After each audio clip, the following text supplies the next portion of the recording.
金圈太子爷以前是个小绿茶。我说妈妈，我想再吃一个冰激凌。太子爷若无其事地路过说，阿姨，我从来不吃冰激凌的，吃很多凉的对身体不好，所以为了报那一个冰激凌之仇。当金圈太子爷被催婚的时候，我看热闹不嫌事大，听说隔壁的王太太去年就抱上孙女了，没想到话说出口的第二天，我就成了江燕的女朋友兼狗腿子。原因就是江燕财大气粗，我见钱眼开，500万支票直接打到我的账户，别说不让我多吃一个冰激凌，就是一辈子不吃又能怎样呢？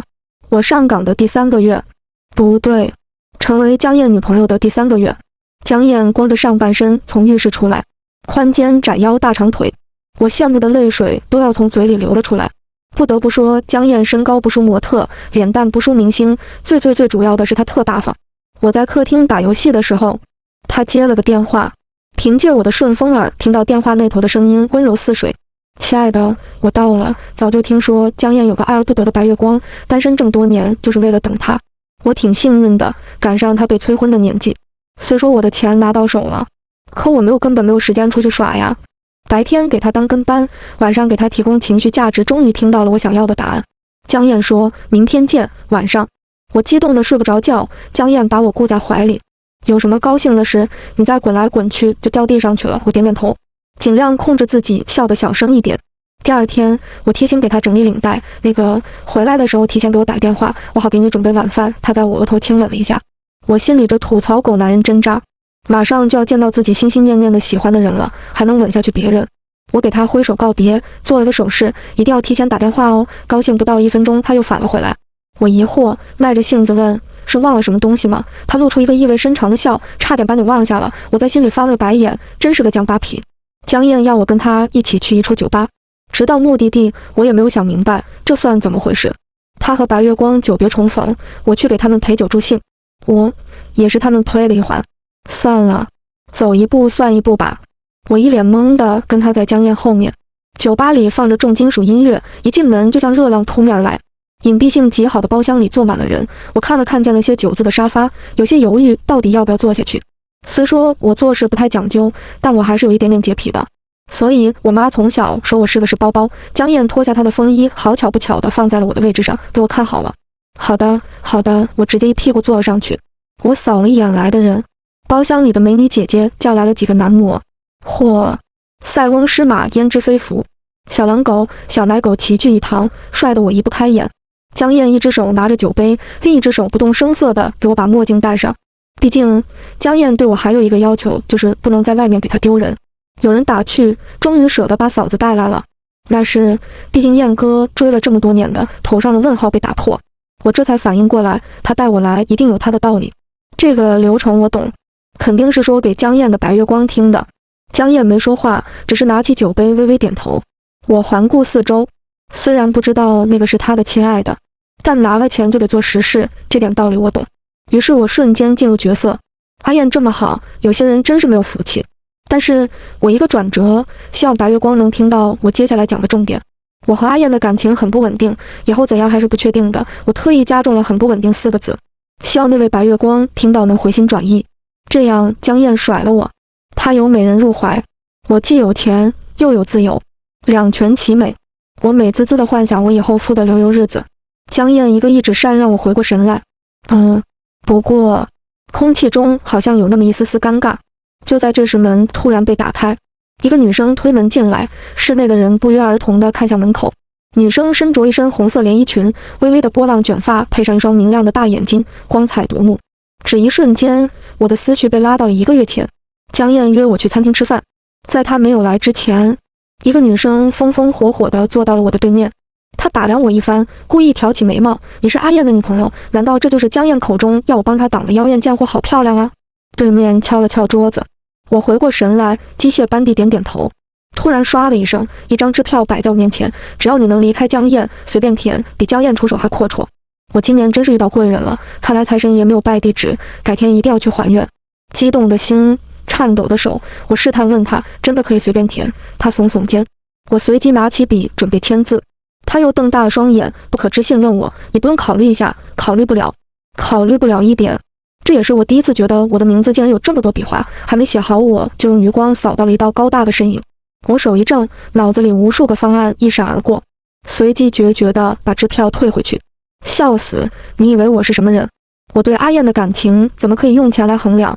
阿燕就是我的命，休想让我离开她。我只能庆幸自己没有活在童话世界，否则我的鼻子一定光速变长。一顿输出后，对面的女生对我竖起了拇指，六包厢里气氛重新热闹起来。可算见上阿生一面了，上次回国还没来得及聚呢，你就走了，这次可要多待几天啊！我这不是昨天刚回国，今天就来见你们了。韵姐本来也来的，可公司突然有事，听着他们你一言我一语，瞬间我的头顶像炸了几个响雷，一个接一个。昨天给江燕发亲爱的那个人，还有1个月前找我离开江燕的人，再到眼前的人，这是白月光本光。什么情况？当初该死的求生欲，现在告诉我求反了。怪不得江燕那天黑着的脸，仿佛能吃人一样。偷鸡不成蚀把米，说的就是我吧？我缩在椅子上，尽量把自己的存在感降到最低。谁知白月光走到我面前，一改那天的高傲，露出甜甜的笑。嫂子好，讪讪地点头回他。白月光你也好，白月光啊！江燕凑到我耳边提醒，什么白月光？他叫许生。我乍然回过神来，对不起对不起，我刚刚看小说看入迷了。就这样，只有我一个人尴尬的世界达成了。等回到别墅，江燕去了书房，我跑到卧室利索地收拾衣柜里的衣服，准备跑路。白月光都走到眼前了，这次我可不能再犯傻了。半晌，江燕倚着门框懒散地问我，你就没有什么要说的？空气微妙地安静下来，我犹犹豫豫地开口，那个我该走了，祝你幸福。不是这个，白月光是什么鬼？我边收拾衣服边说，就是许生，你喜欢了10几年的人，按照书上说可以称之为白月光。他一脸震惊，快步走到我面前，谁跟你说我喜欢他？又是你脑补的。而这，他上手捏住我的脸，仰面和他对视。我要是喜欢他，我还找你干什么？也对呀，许生找我肯定是因为喜欢江燕。江燕如果也喜欢他，他俩直接一拍即合在一起了。接着他没好气地把衣服全数放回衣柜，睡觉，别整天想着跑。话又说回来，江燕没有否认有一个喜欢10几年的人。看着他刚刚不易察觉的落寞，我决定安慰一下我的钱包。我用伸出食指轻轻地戳了戳江燕的肩膀，讨乖地说道，那个你别难过，谁还没有个爱而不得的人呢？总有一天他会看到你的好的。江燕眉头比刚刚还皱了一下。俗话说人比人气死人，同样的，人比人乐死人。我企图用自己的悲惨经历来让他找回些快乐。我说，我以前也追过一个人，追得好，他却冷冰冰地来了句，我没有兴趣听你讲追人的过程，剩下的话被堵在喉咙。是我的错觉吗？他好像更生气了，从侧面看冷硬的下颌线似乎都在叫嚣着他的怒气。我不敢再随便巴巴，今天真是没看黄历，诸事不顺，说什么错什么。碰了一鼻子灰，我转过身去。就在我快睡着的时候，江燕突然没由头的来了一句，追到了吗？我困得睁不开眼，有些不耐烦，什么呀？迷迷糊糊的睁开眼，正好和江燕四目相对。我的钱包。我揉着声音，当然没有追到，如果我没有看错的话。他笑了，果然他是会幸灾乐祸的。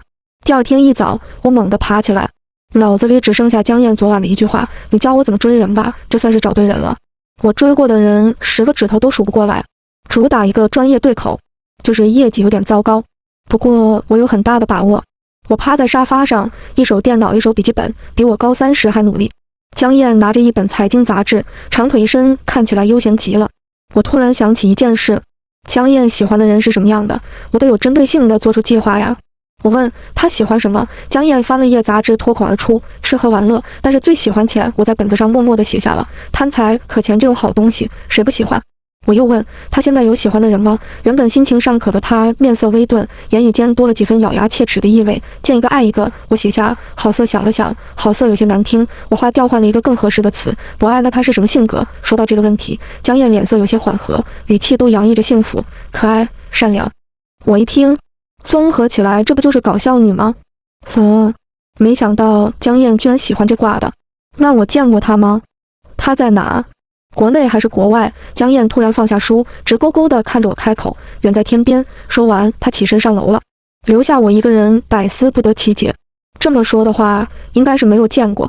但是远在天边，有多远？经过几天的发奋的学习，我已经熟练地掌握了追人的诀窍，并且信誓旦旦地拿给江燕检查我的研究成果结果。她居然说我的方法有待考察，这不，今天就考上了。江燕今天要带我回老宅迈巴赫。我正准备系安全带，他忽然抓住我的手，然后凑过去，霸气地给他把安全带扣上。我一整个慢动作，我呼吸一滞，他离得好近，我都能感受到她温热的气息。衬衫的领口解开一粒扣子，一眼就可以瞄见锁骨，还有微微凸起的喉结。家人们，谁懂啊？江燕真他妈的帅呀！就在我为江燕的颜值疯狂心动的时候，耳边突然传来她低磁的嗓音，什么感觉？我乍然回过神来，为了掩饰我刚刚犯花痴，我佯装镇定，清了清嗓子。我能有什么感觉啊？心如止水。江燕别开视线，有些不爽地踩了油门，给足了我推背感。随后云淡风轻地笑道：“看来你的追人方法确实没什么用，好像钱花的有点不值。”我突然反应过来，我的追人秘籍上写了一句话：若有若无的身体接触可以增加暧昧氛围，还有一系列的方法。说实话，都是我在网上东拼西凑的。没想到江燕还真给我挖坑，都怪她那张脸太具有迷惑性了。我深吸一口气，讨好道：“上面还有很多方法呢，您慢慢试，后面一定有用，保证您花的物有所值。”不，物超所值。车子开到老宅，稳稳地停下。我困得眼皮似有千斤重，睁开眼时，江燕已经走到副驾驶，打开门。她边整理我额前的碎发边说：“女朋友，好好配合，记得你说的物超所值。”我瞬间清醒，狗腿子风范表现得淋漓尽致，嘴甜地说：“好的呢，老公。”别墅坐落在幽静的半山腰处，走进去，一眼望见的是极尽奢华的大厅。没走几步，我就想溜之大吉了。一众人看着我。江妈妈优雅地坐在沙发上，看起来像是在泡茶，还有一个更年长一些的，应该是江燕的奶奶。听说常年跟着江燕姑姑定居在国外。当时江妈妈的身体不好，我妈妈是营养师，在江家工作过一段时间。我也跟着见过几次江妈妈，是个很好的人。不过那也是基于个人教养，这豪门世家的要是知道江燕找了我这个小门小户，估计不会同意。我仿佛看到财神爷在向我招手，条件随便开，离开我儿子，这我可能遭不住啊。隔着好远，我都能感受到刀光剑影。刀杀了片甲不留，我看了眼江燕，提前给她打了预防针。我扯了扯她的袖子，我这个人不坚定，是个墙头草。如果阿姨给的钱多，你别怪我。江燕逆着我，无声笑了下，然后十分自然地握住我的手。不会有这种情况。江妈妈眉头一皱，略有些不满地对江燕说：“可算带来了。”江燕笑着侧头看我：“是的，我女朋友。”然后依次给我介绍人。我突然有种大年初二的感觉，尴尬的脚趾抠地。我奶奶好，叔叔阿姨好，姑姑好。江阿姨转眼间换了个态度，一脸慈祥地朝我招手：“来，念念，快坐。”直到坐在桌子上吃饭，我还有些恍惚。和我预想的不能说一模一样，只能说毫不相干。我意料之外的是，他们的态度都很好，而我的到来又好像在他们所有人的意料之中。不会是把我当成那个江燕暗恋了10几年的白月光吧？仔细想想，也只有这一种可能了。正在我神游天外之际，话题已经谈到了什么时候举办婚礼了。江燕包着虾看向我：“先等念念同意我的求婚吧。”“不是吧，大哥，你不是还没追到人呢？这么相信我的追人秘籍？”我抬头的瞬间，所有人都一脸期待地看着我。我硬着头皮点点头：“听阿燕的就行。”江奶奶笑了：“没事，你们慢慢来，我们先准备着。”自从跟江燕去见了她爸妈，我简直压力山大，感觉这婚事如果成不了，就是我的罪过。唉，钱不是那么好挣啊。江燕切好水果，准备了薯片放到面前的茶几。她看了眼腕表，漫不经心地说：“你追的剧还有2分钟更新，我还哪有心情看电视剧呀？”我躺在沙发上，仰头看着江燕的侧脸，入了神。眉眼冷峭，面部线条干净利落，鼻梁高挺，垂眸时可以看见又浓又长的睫毛，更不用说那双深邃的双眼了。加上拿着遥控器的手指修长，骨节分明。我看了眼桌子上的零食，还体贴入微。白月光眼光这么高的吗？明明浑身上下这么多优点，既然看不下去电视剧的话，那做一些其他的活动。说话的声音也好听，低沉富有磁性，像贴着耳朵灌入，渐渐分明。他就是贴着我耳朵说的。至于他说了什么，我倒是没有听。江燕皱了皱眉，忽然一弯腰，一把将我横抱起来。我下意识地勾住他的脖颈，看着他那可以媲美明星的脸蛋，那一瞬间，我的心像跳出来一般。江燕，我只觉得脸红得发烫，刚刚那些优点也好像也没有那么好了。我累得直不起腰，反观江燕神清气爽的。洗完澡后，我像八爪鱼一样瘫在床上继续睡。江燕也睡了过来。下午，她闲着没事说要去看电影。我坐在大厅里玩游戏，不得不说有了钱就是不一样。我从菜鸟变成了氪金大佬，真爽啊！江燕一手拿着2个冰激凌，一手拿着爆米花。她接过我手中的游戏，继续帮我打。你怎么买了2个？因为江燕几乎不吃垃圾食品。她无声笑了笑，你喜欢吃。我看着手中的冰淇淋，突然想起来小时候，第一次见江燕的时候，我9岁，我妈去江燕家工作，我一个人在江家宅子的外面玩。隐隐约约听到有人在哭，我朝着声音的方向看去，是一个小男孩。现在想想，如果当时手里有手机，我就给他拍下来，没事的时候在他面前好好欣赏欣赏。我走近一看，他手里拿着张卷子，便想当然地认为他考差了。我拿出口袋里的棒棒糖安慰他，他看着我手里的棒棒糖，慢慢开口：“吃糖对牙齿不好，只吃一个又不是天天吃，没事儿。”他迟疑了一下，还是接过去了。我继续安慰他：“不就是考差吗？没什么大不了的，我都没考及格过。”我滔滔不绝地讲起我的辛酸成绩。过了一会儿，他确实不哭了，直到我瞟见他的试卷，好家伙，99分！他还一脸天真地问我：“你怎么突然不开心了？”我生性不爱笑。再后来，我妈和江阿姨熟络起来，家里没有其他大人的时候，我妈偶尔带我来。江燕看着比我高半头，居然比我小1岁多。江阿姨让她叫我姐姐，不过她叫了几次之后就不叫了。小孩都要面子，非亲非故的叫一个比她矮的女生姐姐，估计叫不出口。我当时也挺记仇的，因为试卷和之后的那次冰激凌的事，就不太喜欢她。不得不说，江燕学习真的很好。她明明比我小，却和我一起上初中。听我妈说，她跳了级，年级榜上她的名字永远排在第1位。也怪不得考99分，她哭得双眼泛红。我这种吊车尾永远不会有感同身受的一天。等到高中时，江阿姨身体不好，去国外休养，江燕也去了国外读书。都怪她每次都催着我学习。她走后没人给我讲题，我心里还有些不适应呢。对了，她当时还留了道数学题，好像是什么函数表达式。我一头雾水。她说等你上了大学就能解出来了。事实证明她想多了，直到现在那题还不知道在哪本书里夹着呢。电影开场后，按照我所谓的追人秘籍，选择恐怖片比较好，在女生害怕的时候适当的展示自己的男友力。原本想着实测一下教她方法的，结果江燕选了个爱情片。电影从开场就是满屏的粉红泡泡，江燕一边注视着屏幕，一边拿着我的手把玩，全是工业糖精，她却看得不亦乐乎。演到高潮时，前排的女生回头看我一眼，娇滴滴地说：“有人。”男生直接吻了上去。接吻就接吻，还生怕别人不知道，非要提前告知一下。我也是他们 play 的一环。为了不长针眼，我干脆闭上眼睛装睡。江燕突然来了一句：“接吻闭眼效果会更好，好吧？别人有的，我们也得有。”散场的时候，江燕你的秘籍上写着，在浪漫的氛围下，接吻会促进2个人之间的感情。所以你刚刚什么感觉？再次来到这个问题。我躲不开江燕的灼灼目光，深沉的眸底好像隐藏着不明的意味。在这个长久的对视中，我的内心深处涌出无论如何也压抑不了的怪异感觉。仔细想想，我和江燕的相处模式太怪了，我总是懒得去想，也不敢深究，那就一笑而过吧。我搞怪的高歌一曲，是心动啊！糟糕，眼神躲不掉，他眸色一暗，嘴角的笑意尚在，却没有笑到眼睛里去，像是被气笑的，只说了句：“好巧啊！”我不明所以。他又说：“你听见了吗？”我竖起耳朵听，什么声音也没有。听见什么？他突然弯腰拥抱我，头埋在我的脖颈处，空气微妙地安静下来。我们的距离很近，近的我都能听到他的心跳。江燕说他跳得很快，我总觉得下一秒都要跳出来了。我愣了下，有一丝惊喜和雀跃悄悄爬上心头，像进入湖面的浮标，轻轻跃动了一下，但也只是一下，很快平静下来。是啊，看爱情电影总是会有些触动的，我们的相处还是老样子，说是朋友又比朋友亲密许多，说情侣又是假的，但我觉得现在这种情况也还不错。在被窝、沙发、浴室洗完澡，穿着带有他味道的衣服，赤脚乱跑，躺在他怀里看电影、听歌、追剧，和他讲我今天听到的各种八卦，时不时亲亲。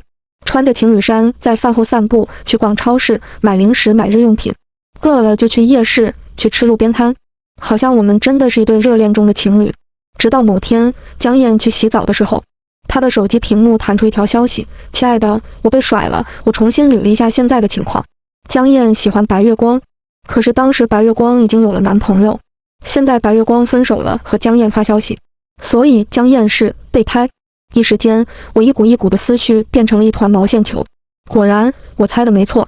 经过一段时间的观察，我发现江燕好像要转正了，因为她好像越来越忙了，一整个神龙见首不见尾，还总有事情瞒着我。她一忙，我倒是闲了下来，每天无所事事的吃饭睡觉打游戏，也可以随便出去耍了。可是不知道为什么我开心不起来，心里空落落的。闺蜜拉着我去酒吧，DJ 打碟的声音如雷贯耳，俊男美女在舞池肆意舞蹈，闺蜜看我没精打采的打趣，你怎么跟丢了魂一样啊？听说江燕要跟你求婚了，舍不得最后的未婚生活，求婚？他们进展这么快的吗？省去交往，直接就求婚了？哦，江燕这几天这么忙，应该是已经在交往了吧？我拿起桌上的酒杯，一饮而下，为即将失业的婉儿买醉。再拿起另一杯的时候，就被人夺走了。我抬头看江燕来了，江燕也不说话，就静静地看着我。渐渐的，我的头有些迷迷糊糊的，感觉很沉。再睁眼，已经在车里了。江燕把我搂在怀里，顺着这个姿势，把我的头靠在了她的肩上。我有点晕，可是那个真的好好喝呀。江燕揉了我的头，轻声说：“那杯酒看着像饮料，实际上度数很高，后劲有点大。好在你只喝了一杯，睡一觉吧，明天就好了。”我点点头，闭上眼睛，把江燕当枕头。大概是我酒精上头，鬼使神差地说了句：“江燕，等你成功了，可别忘了有我的一份功劳啊。不过以后我们应该也见不到了。”他捏了捏我的脸，笑道：“你不是说要给他伺候月子吗？我好像之前确实说过。”转眼间，抓马的一幕出现在我脑子里。情场失意，钱场得意也不错。那我就封心所爱，专心搞钱。毕竟每年500万的话，我也不亏。我勉强扯出一个笑，伺候月子也行，可你一定要付给我很多很多钱。如果没有金钱的支撑，我们的关系就是一盘散沙。回到家的时候，我一头倒在床上呼呼大睡。高浓度的酒精让我的意识渐渐模糊，所以我也不是很确定那句半梦半醒之间听到的话是真实还是梦境。我听到江燕说：“逗你的，怎么舍得？”经过酒吧喝醉的事件后，江燕给我安排了一个活，给花园里的玫瑰除草浇水，说是以后要用到，还美其名曰让我陶冶情操。原本阿姨的活落到了我身上，没关系，毕竟我拿着100万年薪。只是看着江燕每天忙不失迭，我不禁有些落寞。如果江燕成功了，我也就失业了。想到这，我内心酸涩不已，就像一头小鹿在森林里迷路。要不然我拿钱让白月光离开江燕。突然天上打了一声响雷，看来老天爷听了我这歹毒的想法，不想劈死我了。我连忙双手合十拜了拜，我错了，本来也就是想想而已，我才舍不得砸钱给别人呢。到时候我拿着江燕给的钱去点好几个男模，不香吗？我坐在秋千上失神，江燕不知道什么时候出现在我站在我面前。不开心吗？我看着她那双深情款款的眼睛，是不是看木头也这样啊？我叹了口气，想到以后没有你给的巨款了，有点难受罢了。那我答应你，如果我成功了，我的钱都给你花，你想要多少都行。江燕，这是什么意思？都这个时候了，还有心情撩我呢？渣男！我有些生气道：“把钱都给我，你又不是傻子。”他顿了片刻，对，我不是傻瓜，另有其人。且他含沙射影谁呢？接着他转过身去蹲下，上来，要下雨了。我看着蹲下去的背影，我若有所思。对呀，我才是傻子，教别人谈恋爱，自己倒先陷进去了。就在玫瑰花开的最盛的时候，江燕好像真的要求婚了，还把我行李都给我打包好了。行吧，我心里悬着的石头也落下了。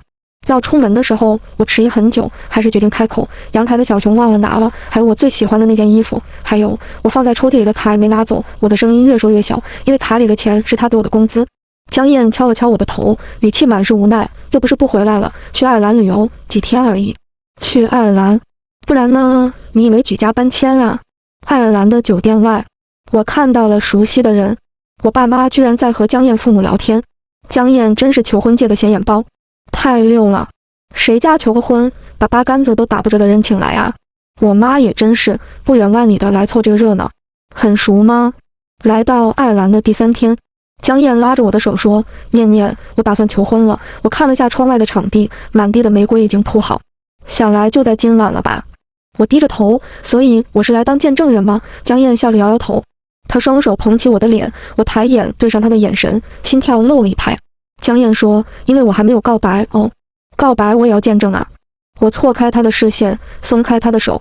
江燕，你有点奇怪，你眼里有个人，心里也有个人。江燕低头，似笑非笑，抵上我的额头，什么意思？我有些急了，一把推开她，不打算纠结了。祝你成功吧，秦念，你知道吗？没遇到你之前，在我的认知里，吃糖对牙齿不好，吃凉的会肚子疼。遇到你之后，你说吃一个没有问题，所以你那时候吃了2个冰淇淋。我没忍住在阿姨面前劝你，我不是故意惹你生气的。以前你说的对，我是个小古板，不会变通。对不起，为什么又突然给我道歉了？我被他整得丈二和尚摸不着头脑，随口道：“那都是小时候了。”他漆黑的眸色一片炙热。我知道你讨厌我，所以不敢说我喜欢你，只能不断的试探你。对不起，我大脑轰的一下炸开，嘴巴张成了 O 字形。喜欢我？江燕喜欢我。他不动声色地合上我的嘴，接着他说：“这几天让你患得患失，对不起。”秦念，我喜欢你。我的心跳似乎停跳了一拍，而后如肋骨般快速震动。江燕真的在跟我告白？我试探道：“变心了？你不喜欢你的白月光了？”他轻轻敲了敲我的脑门：“你不就是吗？”我真想看看你的脑袋里面装的是什么，全是泡泡吗？我仔细回想了一下之前说的白月光，喜欢前见一个爱一个，搞笑，远在天边，不就是近在眼前吗？好像跟我完全符合。难道我是白月光本光？又一个问号出现在我头顶。你手机里不是有个亲爱的吗？他无奈地笑了，捏了捏我的脸。那是我姐江韵，她习惯这么叫人。你太会脑补了，再误会下去的话，我怕你真的赚够钱丢下我就跑了。接着他拿出一本画册，画册很厚很沉，虽然但还是看得出有些年头了。打开看看，第一幅画面就是我和江燕第一次见面的场景。底下还配了字，我没有考满分，哭了。有个女生来安慰我，可是后来她也不开心了。还有一句从字体看，应该是后来加上去的。原来在她眼里我是凡尔赛，以后不会了。我翻开下一页，下一页都是我，发呆的、笑着的、皱着眉头的、打瞌睡的，每张画上都有配字。她叫秦念，名字很好听，和她人一样。妈妈让我叫她姐姐，可比她高。今天我好像又说错话了，她好像很喜欢吃冰淇淋。我和他上一个学校了，但是我们不是一个班级，我们的分数差很多。我想帮他学习，他不太开心。他为什么和别人关系那么好？要出国了，希望他别忘了我，希望他认真学习，等上了大学就可以解出那道题了。画到这里结束了，可是他的碎碎念还没有结束。他好像有喜欢的人了，真想坐火箭飞到他身边，应该也没有什么用，他又不喜欢我。他还没有追到那个男生，我又喜又悲。看不到他的信息了，应该把我这个路人甲清出去了。我突然想起大二那年和我妈去了一趟超市，回到家手机就被偷了。江燕以为我把它删了。画册每隔几页还穿插着呈现出星星的坐标系，我一页一页翻看，每页都看得很慢。这些泛黄的纸张夹杂的全是他滔天的爱意。原来有个人在我不知道的时候偷偷喜欢了我很多年。看到最后我鼻子一酸。江燕画这个花了很长时间吧？江燕目光满是宠溺，笑了笑。10几年吧，我才意识到我又问了个不过脑子的问题。我摸了摸画册的厚度，有5厘米左右。过去我们见面的次数不多，但上面包含了我们相处的点点滴滴。后面还有不少空白页没有画完。我定定地看着他，郑重其事地说：“我很喜欢，不过有一个缺点。”江燕的表情肉眼可见紧张起来。我说：“画得太少了。”江燕抿唇轻笑：“你说的对，画得太少了，一辈子那么长，一本不够，要买第2本、第3本，画到我拿不动笔为止。”完，正值黄昏，落日映出2人身影。女生搂着男生的脖子，他手指上戴着的红色钻石在霞光下闪动，正如炽热的心脏般跳动。